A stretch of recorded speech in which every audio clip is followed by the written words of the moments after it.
الزائر الغريب في ليلة الدخلة. في ليلة من الليالي كانت مريم متوترة جدا. دي أول ليلة ليها مع جوزها محمود.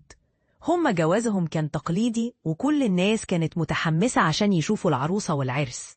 لكن مريم كان عندها إحساس غريب مش عارفة تفسره.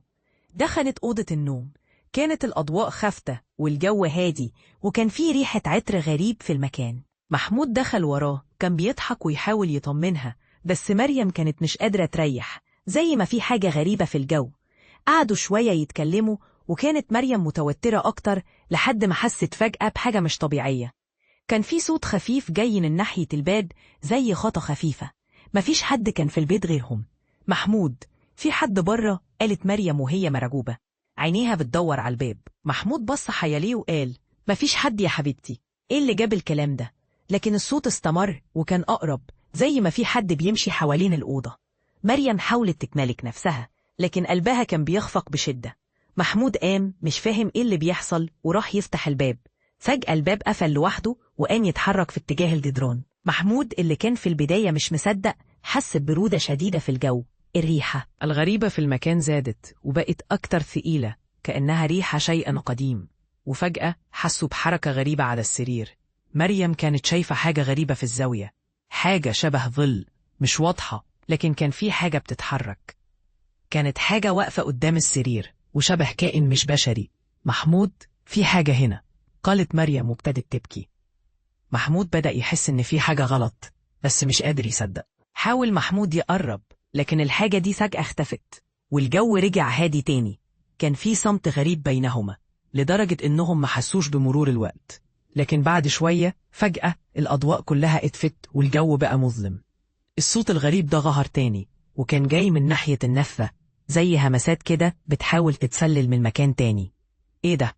محمود قال وهو بيدور على مصدر الصوت، مش قادر يفهم. مريم كان قلبها رايح يتوقف من الرعب وهي مش قادرة تتحمل أكتر. محمود، ده مش طبيعي، ده في حاجة هنا مش كويسة. قبل ما يقدر محمود يرد ظهر الظل ده تاني بشكل أكبر وأوضح. حاجة غريبة كانت بتتحرك ببطء وكأنها بتراقبهم. محمود وهو يحاول يتماسك يحاول يفتح الباب، لكن الباب كان محبوس بشكل غريب مش قادر يفتحه. مريم كانت على وشكل انهيار من الرعب. في اللحظة دي الصوت الغريب اتحول إلى همسات واضحة، همسات بتحاول تحذرهم من حاجة مش مفهومة، كلام مش واضح، لكن كان فيه إحساس بالخوف في الكلام ده.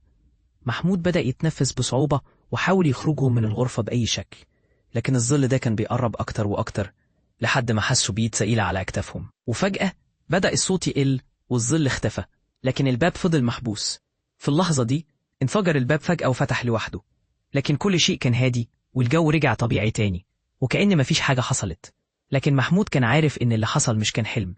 محمود شاف مريم اللي كانت مش قادرة تكمل وابتدت تبكي بحرقة، مش قادرة تتكلم. إيه اللي حصل هنا؟ محمود قال، عينيه مليانة قلق لكنه مش قادر يجاوب.